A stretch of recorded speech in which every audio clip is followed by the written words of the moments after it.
Thank you, everybody, and welcome to this 14th World Forum for Responsible Economy. You know, each year I'm going to be there in the corridor everywhere, all around the places, to meet all these inspiring people, all the entrepreneurs who wants to give a better world, who wants to offer us a new way, a new governance, and responsible economy, of course. And it's going to be 14 years. I'm so exciting, guys, to be here with you. We don't wear a mask, Ning and I, because we have the luck to be alone in our place. By the way, we would love to be on stage with this ambiance of the World Forum, which is wonderful. And so I miss you guys. I miss you, all the team, all the organization. A big hug. It's an honor when they asked me to be moderator for Mr. Li. I was just like, wow, yes, okay. And I discovered this serial entrepreneur, which I love to be with this morning for me in US. So good morning, good afternoon, and good evening, world. It's a very special edition here this year, but we are very happy to be all together, meaning last year we left everybody with the topic, Ego Imperium, I have the power to change the world. And since COVID changed the world, this is my introduction, you know, this is so easy to say. So we're gonna speak strategy, governance. We're gonna have a big conversation with you, Ning. Thank you to be here with us. We definitely transform the way we do business. We must place the new governance models at the heart of the transformation. For what? For more responsible economy, a big economy who had been big disaster for many weeks after the COVID. So now this World Forum is talking about save the last chance. Ning, before listening, before beginning, what does that mean for you, save the last chance? Yes, well, first of all, it's a great honor for me to be here. Thank you very much for the invitation. And I guess to answer Roxane, when I see the title "Save the Chance," I see a big chance, and you probably went from my accent and my look. I'm Chinese of birth, and from the Chinese, any crisis has always the pendant of it, which is the opportunity. And I definitely see COVID as a chance for us to, really look the world differently, but also take an active role in it. And I think as an entrepreneur, people that actually are active players of today's economy that's in very steep transformation, we have a big chance, but also a big responsibility to do something about it, because everything has been accelerating since COVID in terms of digital adoption and in terms of consumer behavior. And if we can seize this chance to do something right, then we have at least a chance to come out of this crisis better together as a collective and as economy and as a society.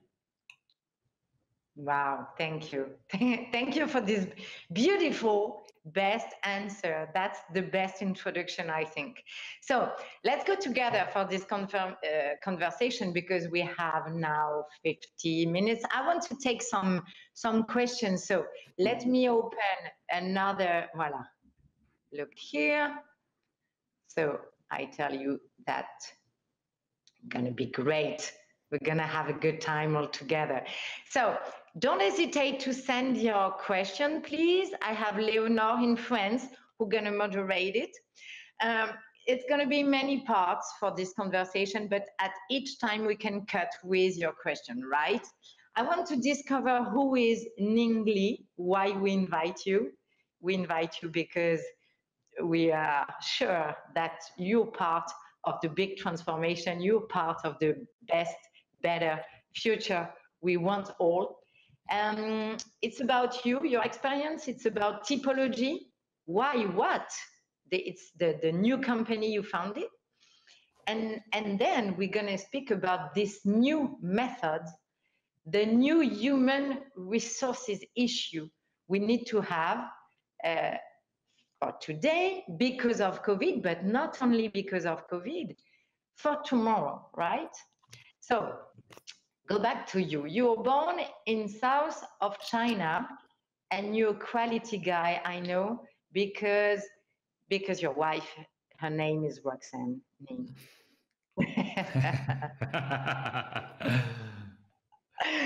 It was sure I'm gonna do it. So You you have to were do born it. south of China, from south of China to London to Paris to this wedding with this wonderful Roxane, with this little girl, your daughter. Tell me more, Ning. Yes. So I have a weird background, but my parents sent me to France when I was 16 years old to a boarding school, and I learned French in school, but also I went through the most of my education in France, the higher education in France. So and then I started my company, my first company here before I move on to London. So France is a very dear place to me. It's my country of adoption. It's not my country of birth, but I guess today I live in France for the second time after having a company in London, and Typology is my third company. I guess what it's interesting for me as a entrepreneur, really in this moment in time, is how the perspective has changed for me from the very beginning when I started the first company until now. Now, when I came to Paris when I was 16 years old, I'm the only child of my family, like a lot of Chinese kids of my generation. You know, the only child policy in China. So in China, you don't have a very good pension system. So when you are a child, you are a bit of the pension parents, and naturally, you have a responsibility to pay for the pension for your parents.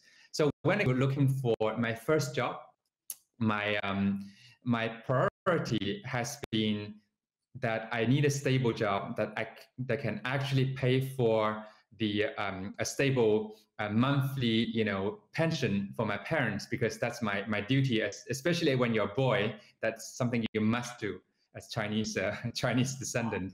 And I went into the best jobs I could find, which is investment banking after school.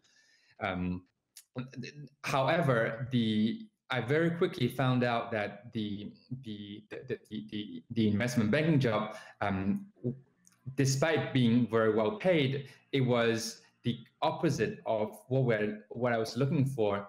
Freedom, something that I can decide my day and do something that I want for the day. And the investment banking probably is as far as you can go from this desire, which prompted me to really go into entrepreneurship.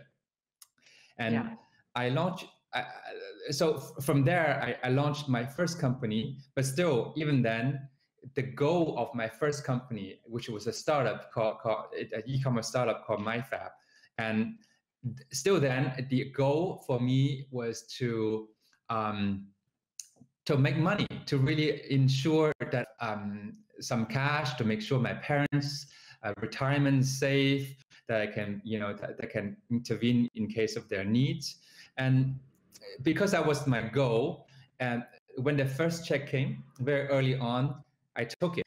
And in a way, that's a very lucky ending for a startup. But still, very quickly on, because I sold my first company, I left it, and very quickly, I think I got bored, because the a days, without a mission is it's a very long day in a way. You can only take that much holidays. And that's when I decided to start my second company, which is May.com, a furniture design commerce based in London. How old are you at this moment? I think I was 26 or 27 when I started May.com. That was 10 years ago. Yeah. Okay. So Um, second company, only 26 years old, and it's going to be a big success, of course. well, I think the goal this time is different because I had the experience, but also the fortune or misfortune of someone who his first company relatively early on. But this time I said, what I want to do is really build a company as big as possible to go as possible to challenge the industry, but also really give consumers what they are missing in their life. And the mission of May.com is really make high-end design accessible to everyone, because the observation at the time, and probably still is pretty much true today, is on one hand you have great functional furniture called IKEA, and on the other hand you have really high-end beautiful furniture design. If you are looking for beautiful things, you have a lot of money. And the idea is to use internet to democratize the high-end designs and make it accessible through digital channels to customers. And that's what we did on May.com for the last 10 years, which really took from a really small startup to something that's in 12 countries, that employs several hundred, 600 employees across Europe. Now, a few years ago, when you mentioned earlier, I met my wife, also called Roxane, and I decided to move back to Paris. Yeah. And moving back to Paris, we decided to start a family, and I had a little girl who's now 3 years old. And I was looking for something to buy for, some cream to buy for her. And as a person, I think I'm by nature a little bit paranoid, a little bit skeptical person from the starting point. So when it comes to buying something for my kid, I think I went wild. I went all in. I did the most extensive research you can do for any products, including the hydration. And I discovered, when you take a bottle of a cream and you turn it around, you start reading the ingredients on the cream. You have so many things that you cannot pronounce, right? Those long chemical names. That was just very scary to me. Paris Pelo, E12, yeah. Yes, you know what I'm talking about. I think what is even scarier is when you start doing research online of those different molecules and different ingredients.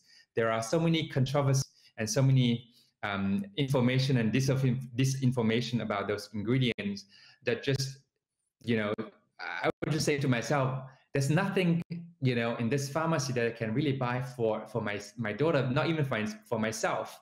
How do the consumers today do, right? And I think from there, I got the idea of Typology, which is a skincare brand that has a very high integrity of formulation that can create products that are healthy for human, but also healthy for the planet.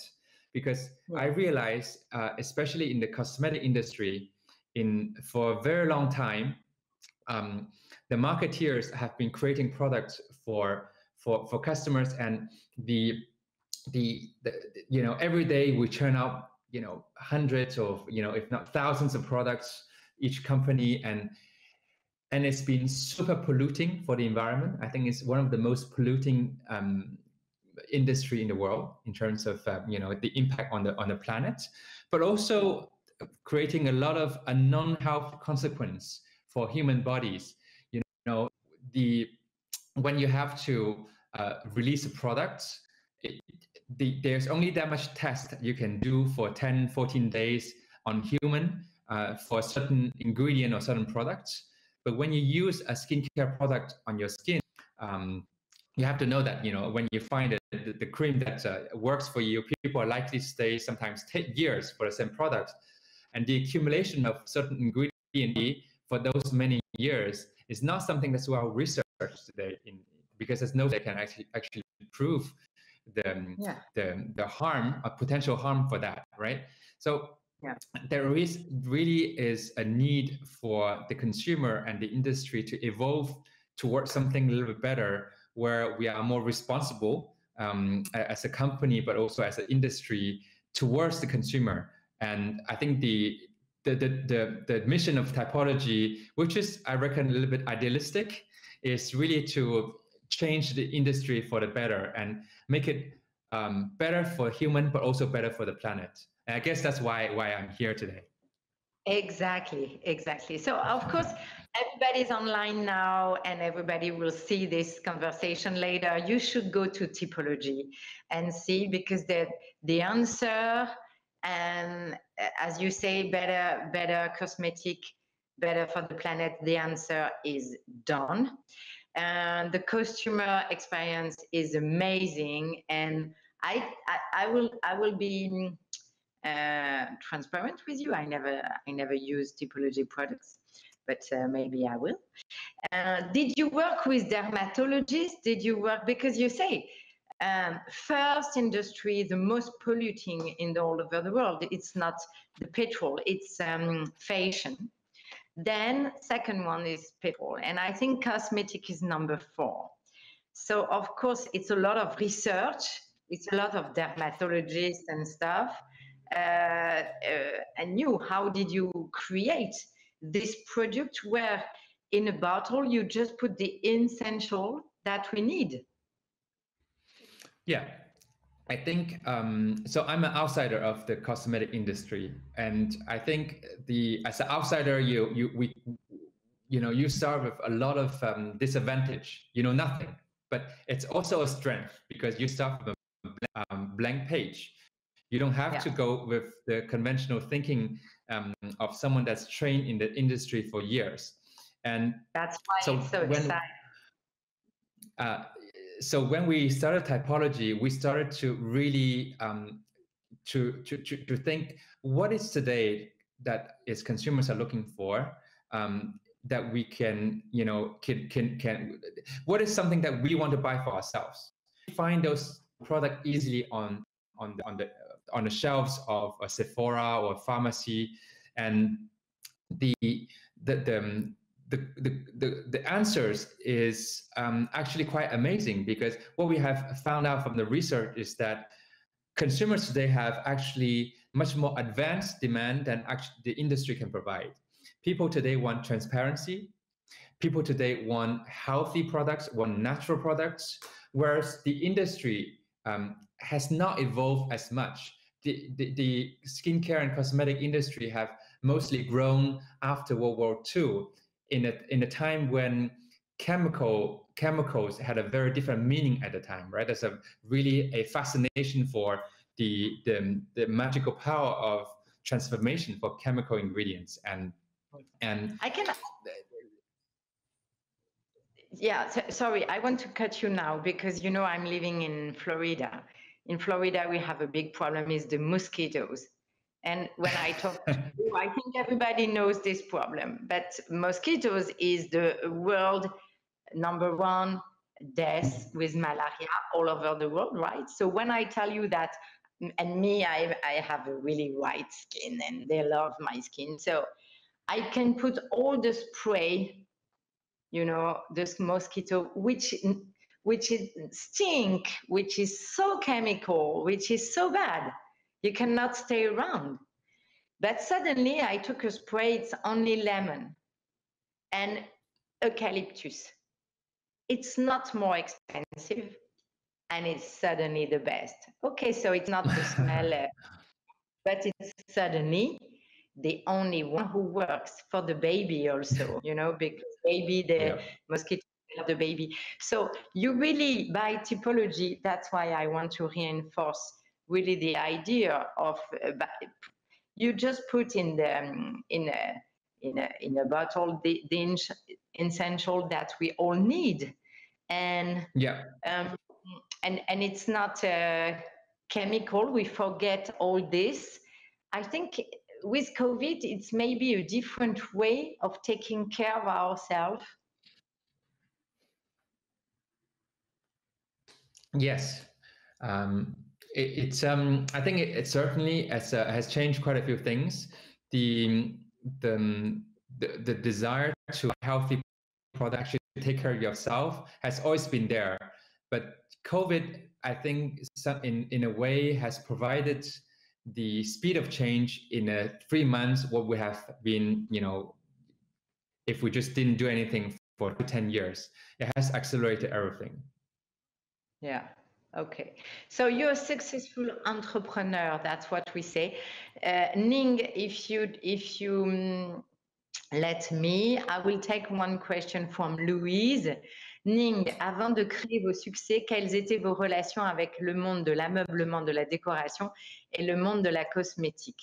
In English, before creating all these successes, what were your relationship with the decoration, furniture industry and the cosmetic industry? Did you had any relationship? Not really. No. Thank you for your question, Louise. No, I didn't have any.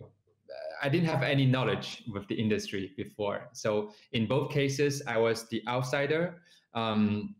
In the let me tell you how I started Macom, which is also another personal success. There's some parallel in both. So after selling my first company, I had a bit of money. So I decided to buy myself a house. And after that, I have to furnish it. And I set my eyes on this beautiful couch. That was, I think, 3,000 or 4,000 euros.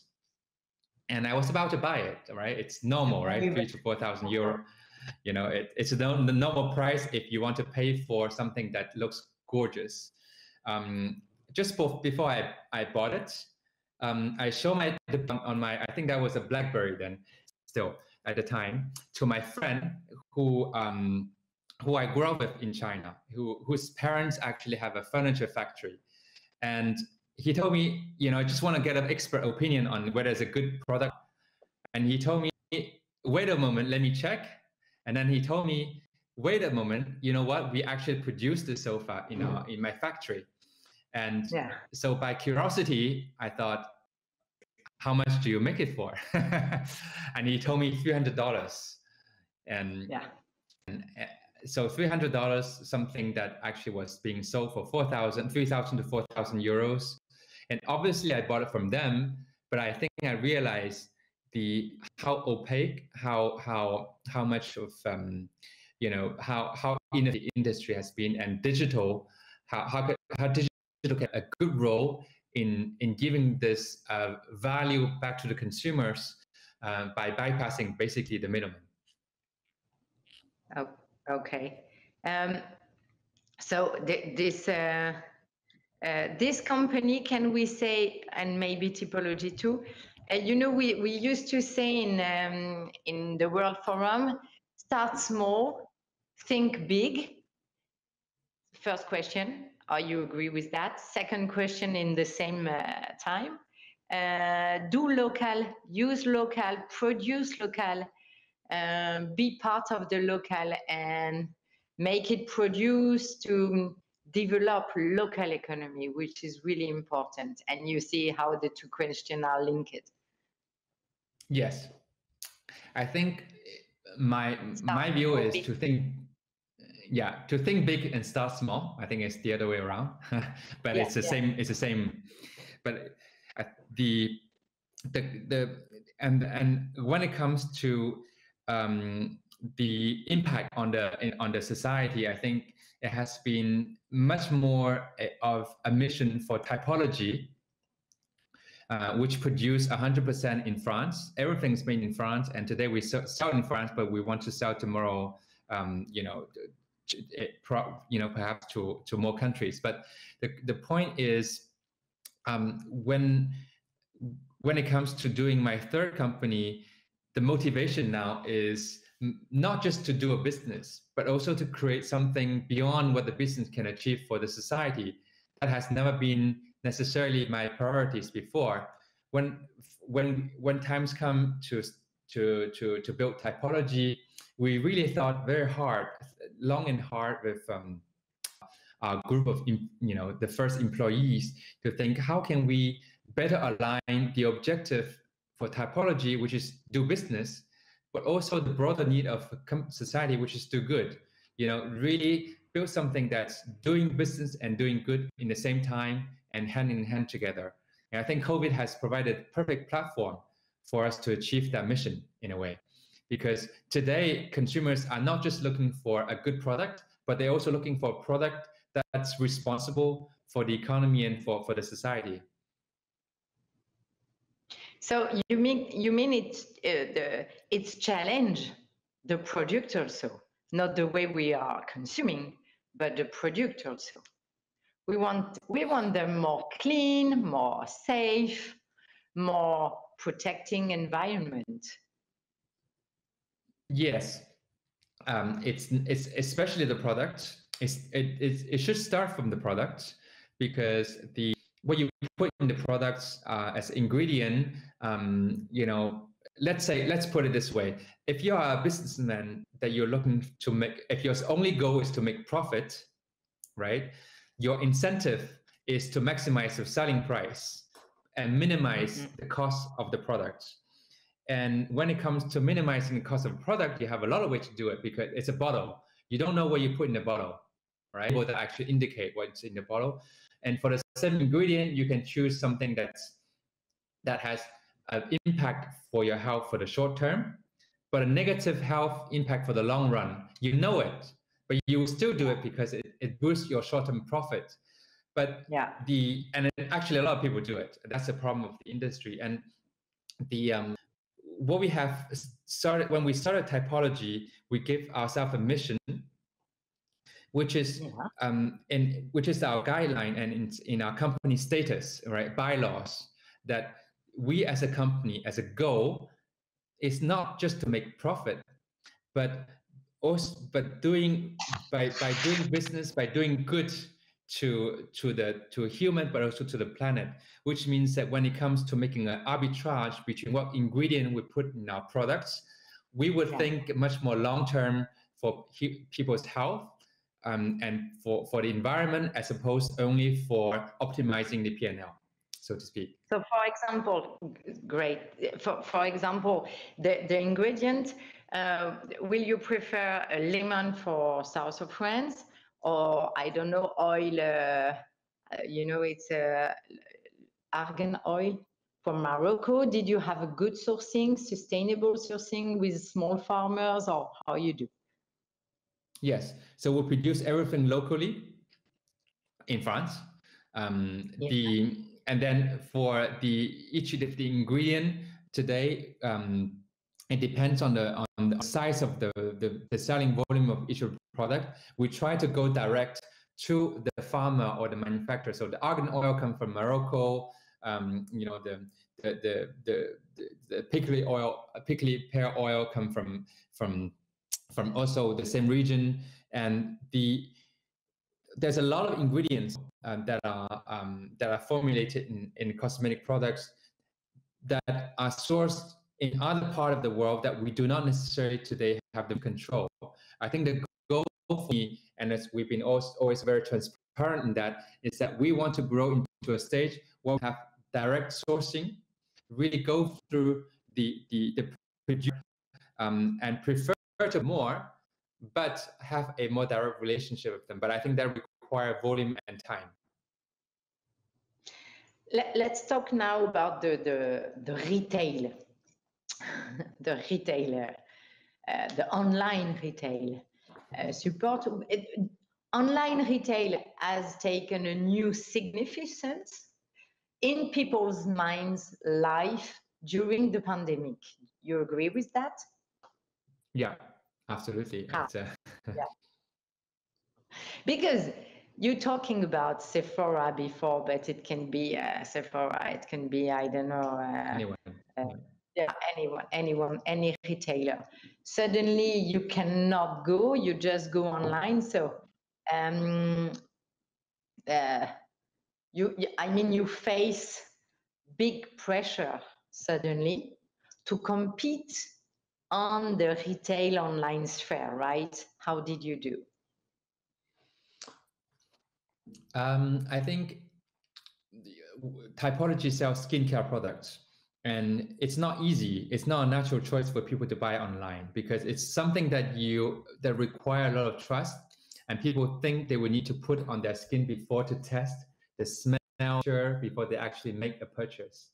But once they find the products, they are very loyal and likely stay very long time with the product, because once it's proven to work on your skin, why change out? So I think traditionally physical retail has been working really well for skincare products because of this need of trust and this need of testing products.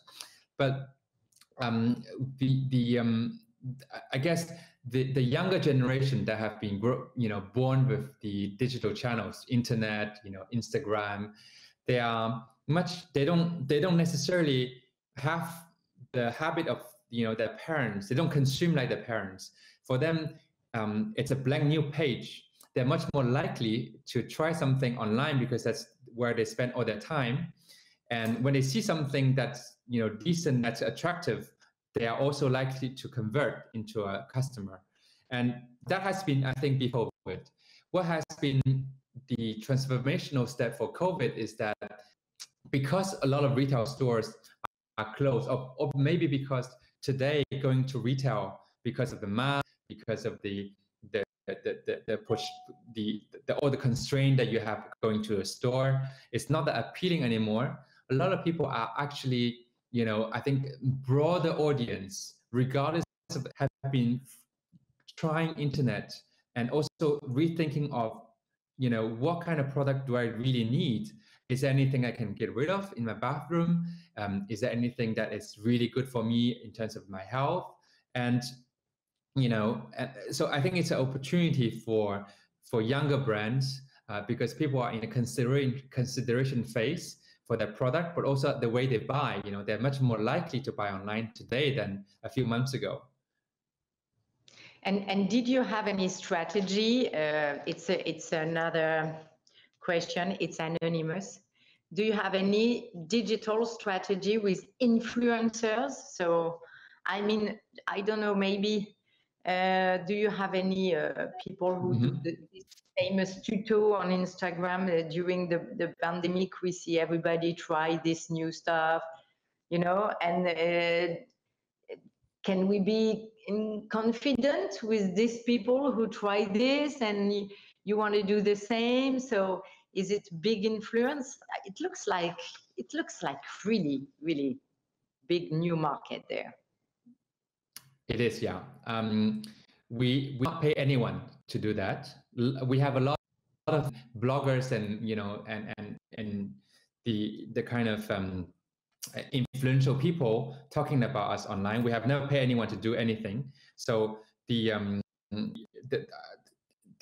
I think our strategy is rather create the best product and really focusing improving it, and then people will talk about it. I think it's much better to focus on your product, focus on your DNA of formulation and customer experience, and let people do the talking that they want to do, right? We cannot control what people talk about it because we don't pay for them.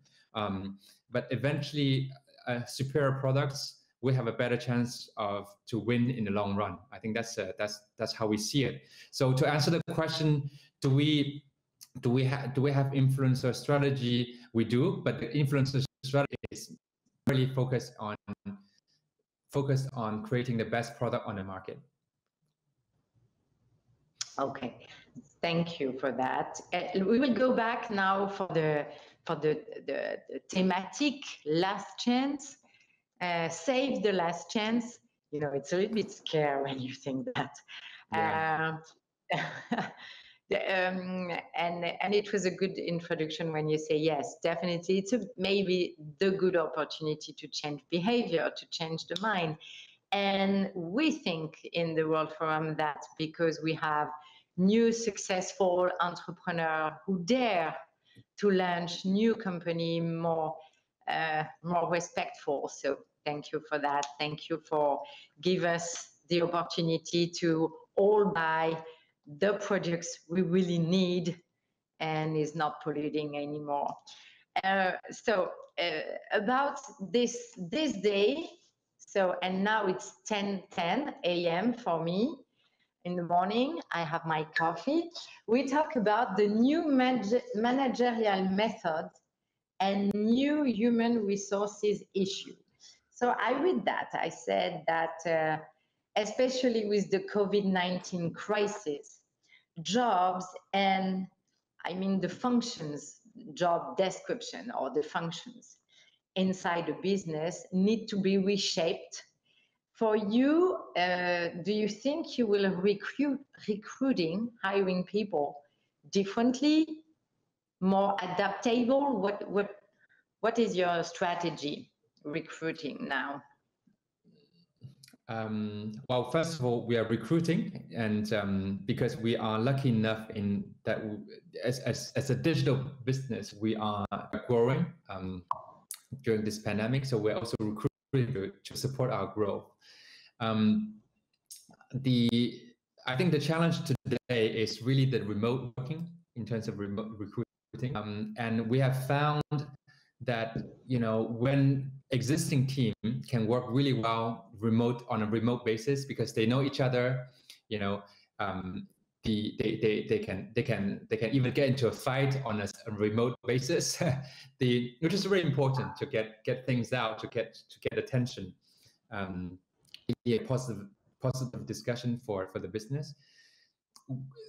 When it comes to hiring new people, the remote did not seem to work as well, because when you don't know someone and everything has been in a distance, talking to someone on a remote it takes effort, takes scheduling, right? It's not as spontaneous. So what we found is that you don't really get to know people as well as when we have mingled, in long days of working like before, and it's harder for new members of the team on a remote basis. And as a result, we are really into how we can put people, especially the new people, back to the team in person, with all the potential we want, on at least partial basis, to get to know them before we can, have a more remote see again. I think that's one learning. And the other thing that's been challenging for us during the pandemic and even now is that we have had always a very, very high standard for recruitment. We typically have 6 to 7 interview rounds before we get the candidate into the office to do a full days of test. That's the last round. And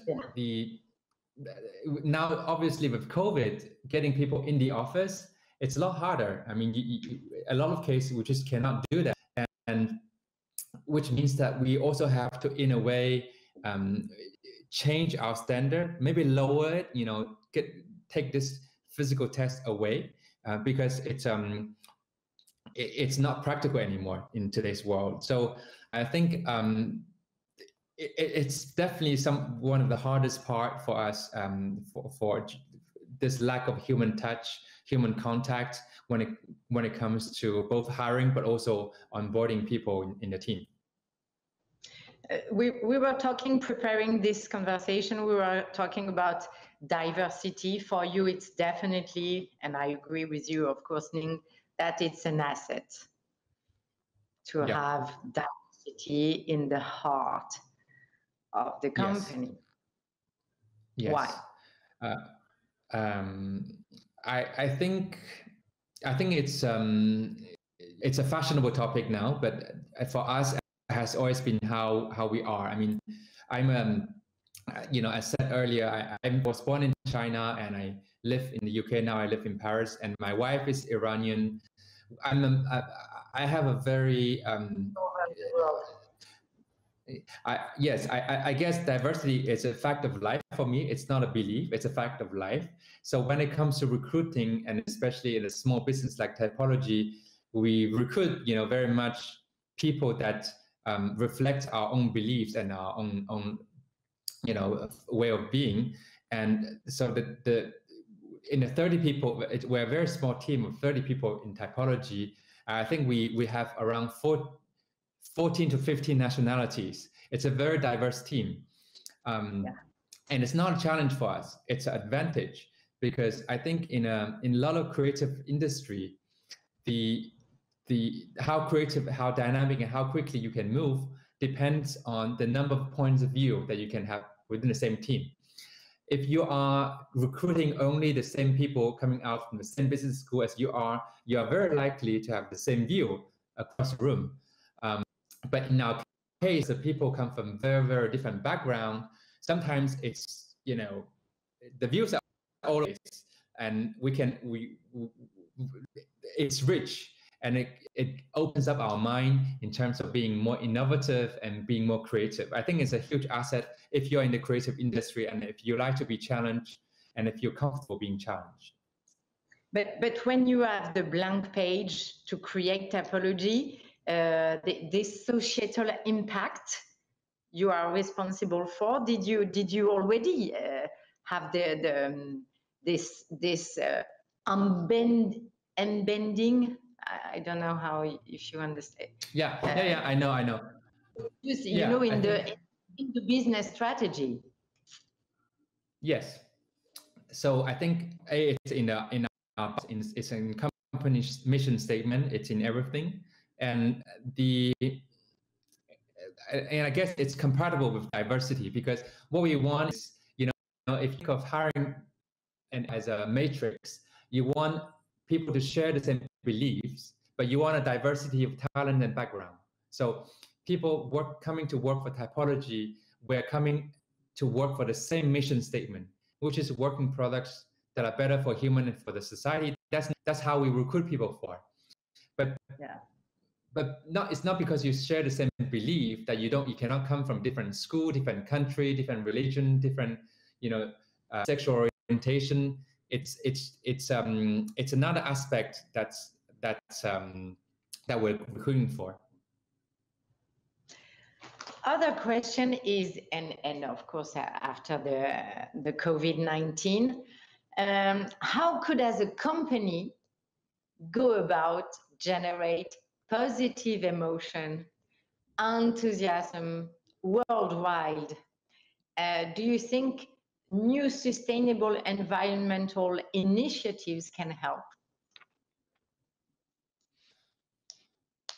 I'm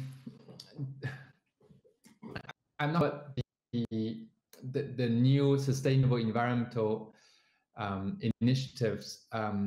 What I believe is alignment. I think if you want to do anything for a very long term, you have to make sure people are aligned. When the best impact are created when you can either achieve things by regulation, i.e., the state impose regulations. You cannot pollute. You have to respect the standard, and you have to respect the standard. But a lot of times we see the companies, because they're smart, they find ways to go around the regulations. And it's very different if you say tomorrow the reason of existence for companies is no longer profit, but it's also beyond profit.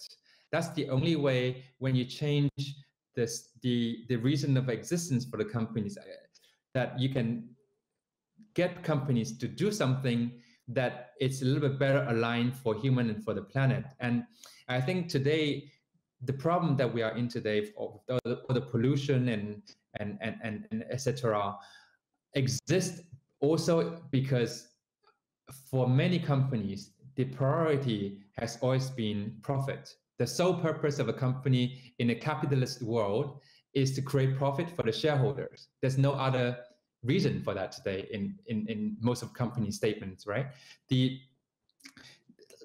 I guess, what if today, and tomorrow, there could be more companies that are created with, really in the DNA of the company, not only the desire to create profit, but also a goal to create something that's as important as creating profit, something that's more beneficiary for the wider stakeholder environment. I guess in our case, we don't have a perfect answer. Yeah, there's no perfect answer, because for 14 years at the World Forum, we received the CEO of BNP, of Toyota, or Veolia, or you Typology, or small business with a new app in the middle of Africa. You are all inspiring, and you can be small company or big company. There's a word is really important, and we can hear this word in each mouth of the CEO or the human resources. It's ethical. Ethical. For you, it's really a pillar, and you build around. Yes, I think for us, it's the difference is that we believe it's not only good for the. We believe is what today's consumers are looking for. So if we create products that are good for the society, it's also good for the consumer. So it's also good for the profit that we create something good for the planet, because the product will sell better if you tell people that this product is better for your health and for the planet. So in the heart of what we do, positive impact on the environment, society, is not a consumer, but an engine, because consumers buy Typology products because what we do, not because not because we have to do something good and then by doing good actions on the other hand. I think the problem of when people do that is always they see it as a non-profit generator, and we see this as an actual profit generator to create products that are good for people. So yeah. That's what I meant. Perhaps by alignment, it doesn't cost us to do that, right? It for us is better growth and better sales. You are part Typology. You are part of BCorp. BCorp, yes. We know them really well at World Forum. Is it hard to show the good example for all the others? I think it's hard. It's hard because it's a lot of steps. It's very high standard, but it's especially hard because when you are a startup, honestly, you have a lot of things to worry about. You have to worry about your level, and you have to your everyday level.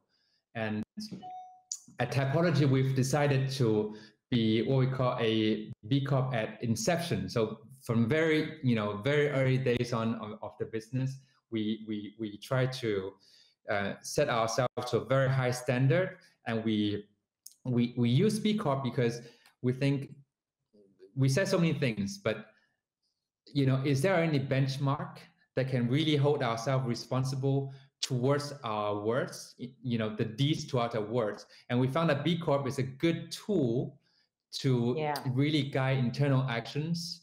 The fact of having a BCorp as a label is not the goal, but really as a tool to really align internal actions towards our founding mission statement as a company. I think that's been super beneficial.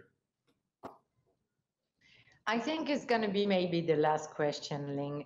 How you see the role and how you see the leadership for tomorrow?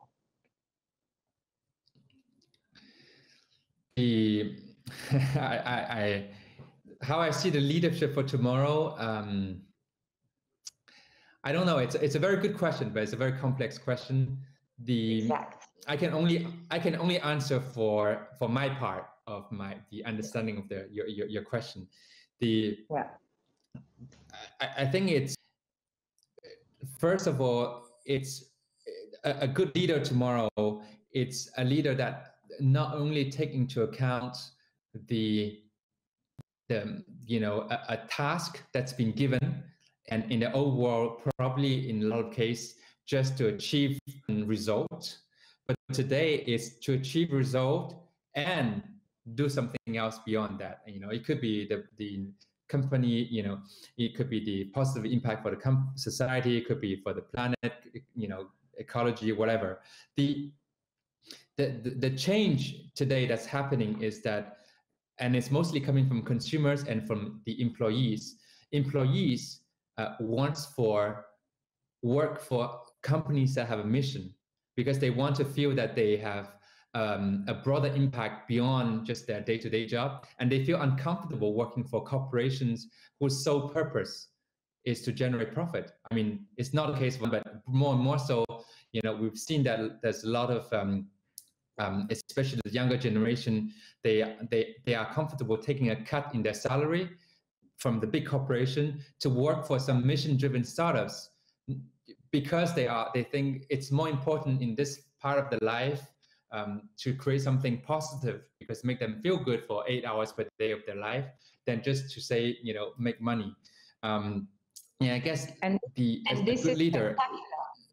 Yeah, and this is spectacular because, as you say, before we were speaking about growth, and leadership was just the